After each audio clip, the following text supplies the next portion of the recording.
Pinagpalang araw mga kasisi, for today's video, magluluto tayo ng kamote. Habang piniprepare natin itong ating ginisang kamote, fact check muna tayo. Ang talbos ng kamote o dahon ng kamote, kaya tawag ding Epomoea batatas ay isang karaniwang halaman na matatagpuan sa mga bakanteng lote at sa tabi ng kalsada sa buong Pilipinas. Ito ay umuusbong sa buong taon na may kaunting pagpapanatili. Kadalasang lumalagong ligaw nang hindi nangailangan ng paglilinang. Ayon sa pananaliksik mula sa Louisiana State Agricultural Center, ang mga dahon ng kamote ay mayaman sa ascorbic acid, vitamin C at vitamin B.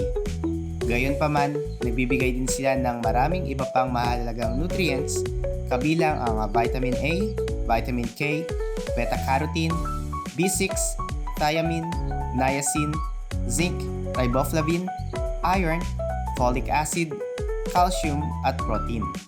Ang versatile all-season vegetable na ito ay nag-aalok ng maraming benepisyo sa kalusugan. Meron itong mga katangian na panlaban sa kanser. Ang mga dahon ng kamote ay naglalaman ng mga compound na tumutulong na mapabagal ang mutation rate ng mga selula ng kanser. Sa katunayan, natuklasan ng isang pag-aaral na nagsusuri sa 82 uri ng mga gulay at mga compound ng halaman na ang mga dahon ng kamote ay may pinakamataas na epekto sa pagpigil sa kanser. Meron ding itong mga katangian ng anticoagulant. Ang vitamin K sa mga dahon ng kamote ay gumaganap na isang mahalagang papel sa pamumuo ng dugo na tumutulong sa katawan na gumaling ng mas mabilis mula sa mga sugat, pasa at mga sakit sa pamumuo. Sinusuportahan din ito ang kalusugan ng mata. Ang mga dahon ng kamote ay mayamang pinagmumula ng lutein at zeaxanthin, tinatawag din itong xanthophylls, na maaaring makatulong na iwasan ang mga katarata at age-related macular degeneration o AMD.